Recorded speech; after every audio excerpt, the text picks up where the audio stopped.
ashimwe. Amen. Cyambere manje kubabwira manze mu nkomera amashi umuvyeyi wacu.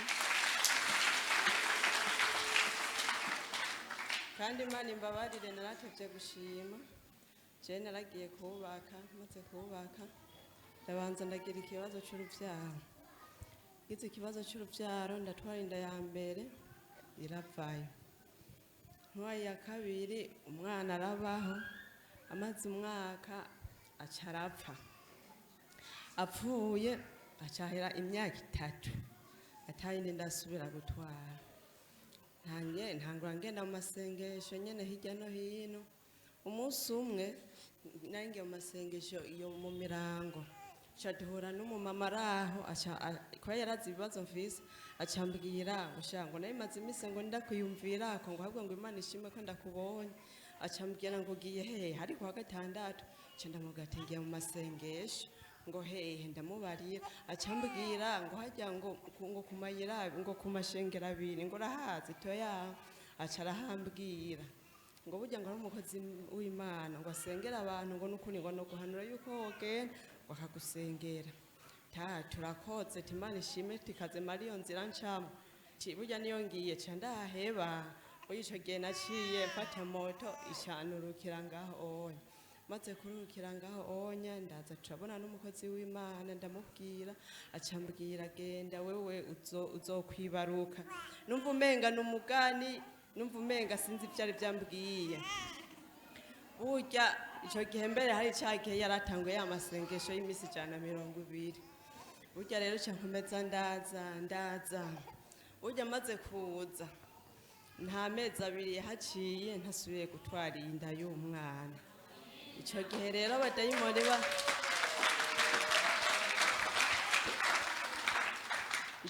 abadayimoni imaze ukwezi yarashatse kuvayo.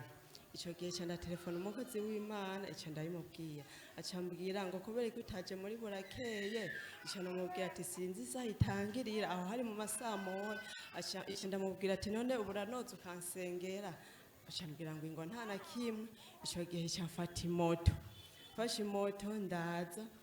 Nta n'ibintu birebire nazanye amazi aransengera asengera nayo mazi. Acambwira ati ni witahire wanashima mu gutaha. Natashe n'amaguru kandi ico gihe ibintu n'imbonye ntivyasubiye kugaruka kugeza n'isaha. Burya ndatwara iyo nda nta n'umusonga nasubiye kumva nta n'ikintu na kimwe wanashima mbere ni moto narurira uko nshaka kugenda ahantu nagenda ata kibazo nifitiye. Burya rero hageze kwibaruka naho ibintu vyabaye n'agatangaza. Burya hamwe abandi ba mama bafatwa n'ibise je ntivyabayeho. Haje utuntu nyene twutumenyetse dukenya. Ica telefone mama araho rero mubwira acambwira ngo genda ngo kwa muganga bakurabire. Nyene numva umenga nta kintu na kimwe numva nyene ndabanza nyene ndizemanza. Burya mukamwanya icambwira umwana ati rero wewe fatisha ko shubura genda ndagusanga hana. Je cyangenda mu nyuma nyene nk'uwigire kwitemberera. Burya ngeze kwa muganga ndabwira umuganga ndahasanze burya bimeze kuno. Acambwira ngo genda haya ugatana ngo ndakumviririze. Burya aho nurira ku gatanda navuga atacambwira ati we taha ntiharagira. Burya acanyandikira imiti. Anyandikiye imiti arayintera. Hewe amaze kuyintera ibise nyene biraza bimaze kuza nuriya agatanda. Nta n'iminota 10 yaheze ntavyaye umwana. Nukuvuga novuga ati Imana nyene yabaye nyene bunde basha.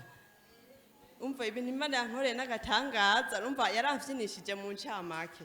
Mwebye kuvuga ngo biriwe kubise ngo amasaha n'amasaha ivyo ntivyabaye. Nukuri nabaye nyene nk'uwo ntora mwibarabara. Nasavye rero mu nkomera amashimana.